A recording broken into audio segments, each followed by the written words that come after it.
स्वागत है दोस्तों आपका हमारे इस नए ब्लॉग में, जिसमें हम स्वामी दयानंद सरस्वती जी के बारे में जानकारी दे रहे हैं। महर्षि स्वामी दयानंद सरस्वती जी का जन्म 12 फरवरी 1824 को गुजरात के एक ब्राह्मण परिवार में हुआ।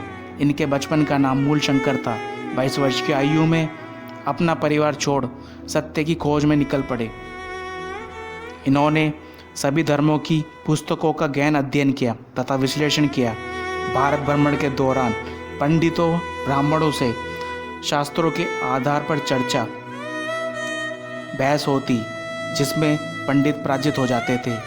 स्वामी जी का उद्देश्य हिंदू धर्म में फैली कुरीतियों को, अंधविश्वासों को और सामाजिक जटिलताओं को, जैसे बाल विवाह, छुआछूत, जात पात को दूर करना था। वेदों को वे हिंदू धर्म का सार मानते थे और इसलिए सभी को वेदों की पुस्तकों, ग्रंथों को पढ़ने के लिए कहा करते थे।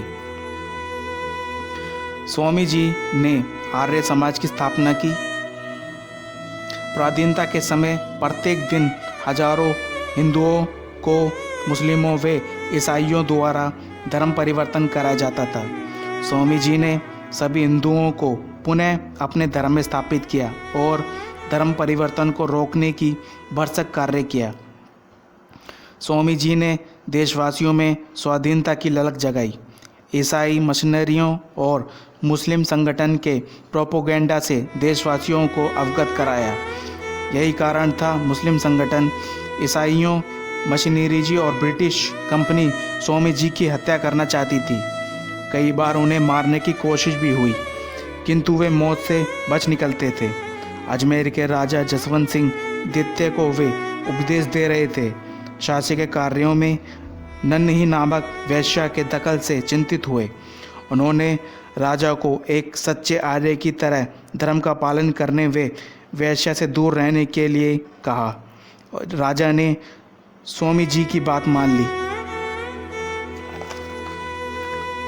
वैश्या स्वामी जी से बैर रखने लगी। एक दिन मौका पाकर जगन्नाथ रसोइया के साथ मिल स्वामी जी को दूध में जहर दे दिया।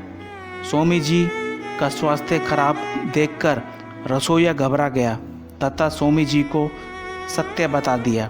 स्वामी जी ने कुछ रुपए देकर रसोइया को दूर भागने के लिए कहा, अन्यथा राजा द्वारा फांसी की सजा दी जाएगी।